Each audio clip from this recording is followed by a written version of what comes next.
My friend has been spinning wild stories about her life for years, but I just found out everything I know about her is a lie, and now I have to figure out how to expose her to the whole group without losing my mind. This all came to light after I, 24 female, tried to do something nice for my friend who I'll call Jessie, 21 female. Just for clarification, the other names that will be used are B, my best friend, Sharon, my best friend's little sister, and Jack, a mutual friend. This post is going to be long, but you need all the information. I don't even know how to put it into words. Important backstory: I met Jessie through B and Sharon. Jessie was Sharon's high school best friend, and because B and I lived together, we would all hang out as a group. Jessie seemed to take a liking to hanging out with B and I about 2 years ago, and started hanging around us more. She quickly became one of our very close friends. B and Sharon's father passed away from brain cancer in September of 2022, so less than a year ago. He was also like a father to me, because I have had no father figure for the past 12 years of my life. Jessie has a childhood history of lying, which we attributed to her being the youngest sister and the fact that she didn't have many friends growing up. Anyway, I have a large friend group, maybe 8 to 10 people, outside of B and Jessie. After he passed, I ended up introducing both B and Jessie to this friend group, as Sharon got a boyfriend, and started to spend most of her time with him. Jessie latched onto the group and got comfortable enough to hang out with them without me around. I was glad to see this, and I involved her in almost every aspect of my life because my friend group is truly like my family. She uses B and I's car frequently as she doesn't have her own. B got her a job at the restaurant she worked at, etc. We buy food at our apartment we know she likes, she eats dinner that I cook, drinks our alcohol, etc. She has never offered to pay us back or contribute to the food and alcohol consumption or anything else really, but we kinda just chalked it up as her just being forgetful. Shortly after I introduced her to the group, she confided in everyone that her mom may have lung cancer. We all were there for her and supported her while she was waiting for the test results. When they came back positive, we all offered to cook meals and send cards and letters, but Jessie declined, stating that none of that was necessary. It was caught early and she just needed to have it removed. We never heard anything else about it, other than her mom was doing fine. A few months later, she started casually seeing a member of the friend group named Jack. He lives about an hour away from us, but visits the group when he can. I had also been seeing someone who I'll call Peter. Jessie said that she and Jack had gotten really close, that they were possibly talking about dating, but that they were probably going to hold off because of the distance. Jessie said she introduced Jack to her horse, that he would come stay at her parents' house, etc. During this time, she also got a new job as an engineer at a very prestigious company that was out of the area. She quit working for B's job, serving or hosting. It started as an internship, but transitioned into more. She said that it was a mostly work-from-home position, and that it paid incredibly well, even saying she had one of our friends look over. When my birthday came around in June, we planned a big party in our friend group because 2 of our other friends have birthdays around the same time. It was a costume party, yes, in June, where you show up as either a hero or a villain. About 2 hours before the party was supposed to start, Jessie texted me saying her mother had tried to off herself and was in the hospital, but that Jessie was still going to try and come to the party, just without a costume. I was very understanding. When she arrived, she took me and some of my other close friends into a private room away from the party and explained in detail what happened, that she was the one who found her mom, she had to call 911, it was very traumatic, etc. Everyone still had fun, but it took a lot of joy away from the party. At the time, I was trying not to be upset or selfish because I knew that her mom was important to her and that all of our friends were here, so she didn't really have anywhere else to go. Right after my birthday, I found out that Peter was manipulating me and everyone else in my friend group into thinking he wanted a relationship with me, told me he wanted me to move cross-country with him, etc., only to find out that that was all a lie and he was using me for emotional intimacy. While I was going through this, Jessie was saying that Jack was doing the exact same thing to her. We sat on the couch and grieved together. I was sad for her. She dragged his name through the mud in our friend group, but continued to say she was seeing him casually or just for love-making now without any emotional involvement. A few days ago, maybe about a week or so, Jessie confided in us that her mother's cancer had possibly come back. She had the scan results in a matter of days. She had been saying that her uncle worked for some doctor's hospital and was able to expedite results, and said they were positive. We were there for her. Very long story shortened as much as I can, I decided to do something nice for Jessie to try and show that I care. I am autistic, and I have a hard time offering physical and emotional comfort. I am an artist, and I was trying to draw her a picture of her horse and paint it with watercolors. I realized that I didn't have any pictures of her horse, so I reached out to Jack and asked for a description or picture since I knew he had met her. He responded with, "Jessie has a horse?" I thought he was joking at first, but I very quickly realized he had no idea what I was talking about. Turns out, he and Jessie hadn't been seeing each other at all. They had slept together a few times in April, but had cut it off after that. He provided screenshots of their conversation since then, and it was captured in 2 pictures. He also provided time-stamped photos of him literally out of state when she said that they supposedly were together. This started an entire spiral of realizing that nothing she had ever said actually made sense. I reverse image searched a photo she had sent us, an incredibly grainy one, of her at a rodeo, and it was literally a doctored stock image. This is the only picture of her with a horse that she has ever sent and that I have ever seen. There is none on her social media or on her phone. I asked everyone in our friend group, and no one had seen pictures of her horse, and it isn't on any of her social media. There's almost no way that she has this job at this big company, because she never graduated college and her position requires a college education. She also had previously used B's laptop to work, but upon checking computer history, the only thing it shows she was working on was a D&D campaign.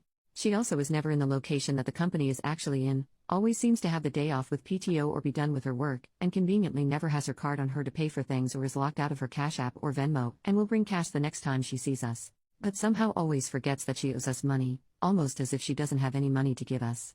She literally told Jack that she had a Skyline GTR, type of car with a base price of over $100,000 I guess, but that she wrecked it. Neither B nor I have ever heard of this story. I started to remember things she told us that just didn't make any sense and felt like they had been taken out of our own lives. She said she was robbed at gunpoint, but the timeline of the police making an arrest and returning her belongings, less than 24 hours, made no sense. I would know because I was robbed 2 years ago and had to testify in court because he stole my car. I have a copy of the security footage of my phone because I had to turn it into my insurance. I have also had a gun put to my head by an ex-partner who I literally had to have arrested. She said her mom attempted to off herself, but Jesse's location never once said she was at a hospital. All of us share our locations with each other, and B has seen her mom over FaceTime since then. No scars were there, definitely would have been based on the details that Jesse provided. And the cancer. I think that there was likely some sort of scare, but I don't know that I believe her mom was ever actually diagnosed. Especially not this second time. My granddad and B's dad passed from cancer. I know how long it takes to get those results, because waiting is agonizing. I have proof that at the time Jessie says she was at the hospital with her mom who was having multiple seizures literally last night, her location shows her sitting at home. Things in our home have also gone missing. Chargers, grinders and their contents, clothing, etc. Jessie is always the first to blame other people that have been in our home, but she literally has access to our apartment at all times. She has been there before when we aren't home. What if she's been having people over and claiming it's her apartment? Stuff has been moved and things have gone missing.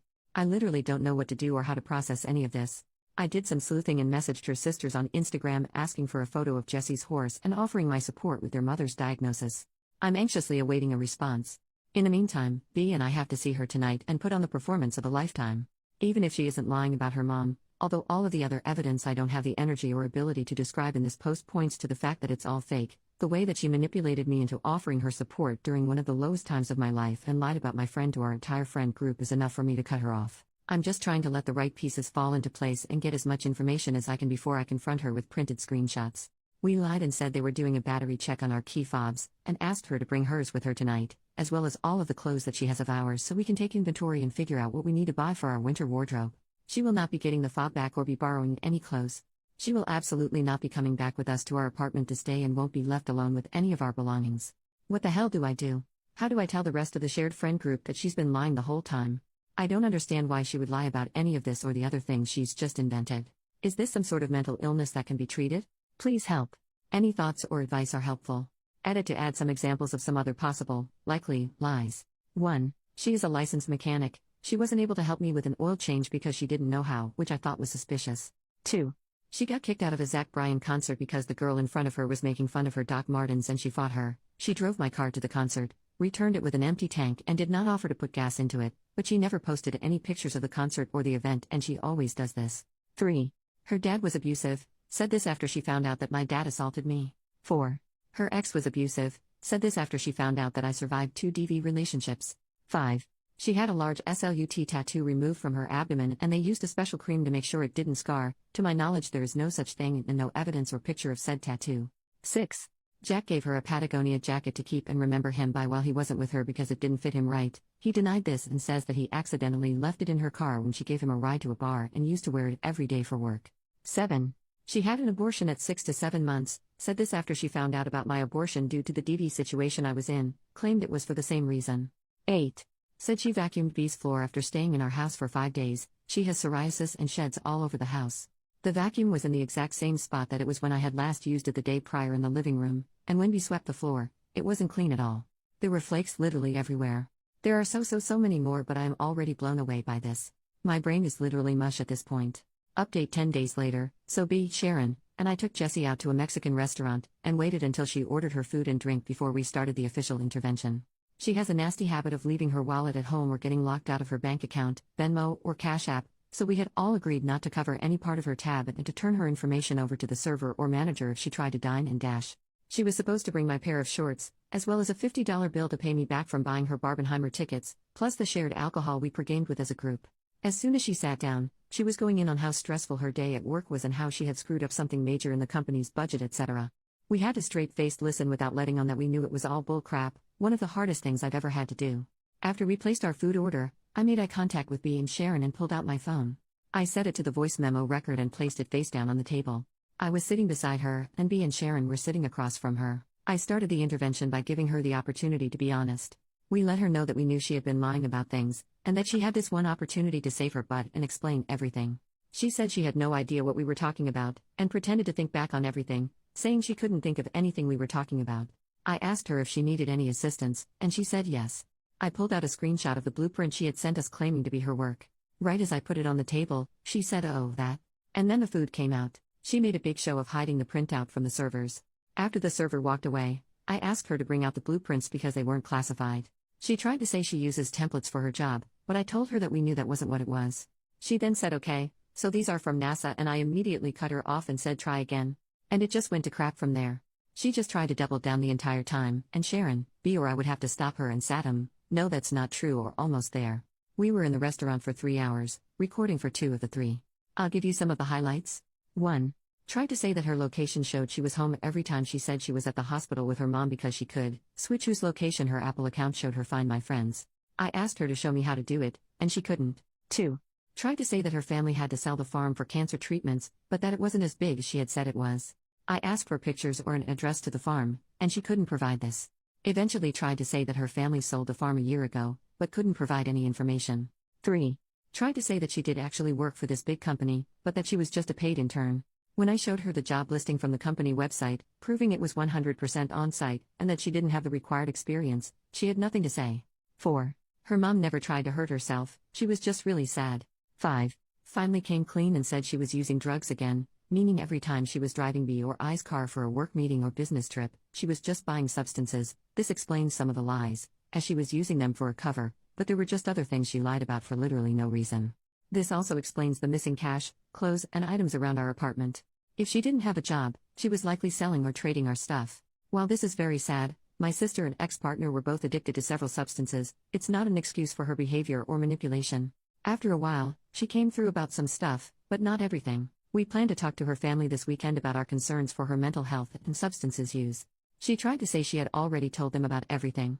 But who would let their 21-year-old daughter take their car 20 minutes away to go get margaritas with her friends after coming clean to them about addiction and manipulation? I really think Jessie thinks we're stupid. When we got the bills for our dinners, her meal and drink was $16 and she only brought $18 in ones, meaning she tipped freaking $2. She was going over to a mutual friend's house, we'll call him Calvin. I don't think I included this in my original post. Jessie has been trying to romantically pursue Calvin, and we told her that she needed to tell him the truth by midnight that night, as well as come clean to the rest of the friend group about everything, or else we would do it for her. Lo and behold, she continued to try and lie to him, telling him half-truths, leaving things out, and other times still flat-out lying.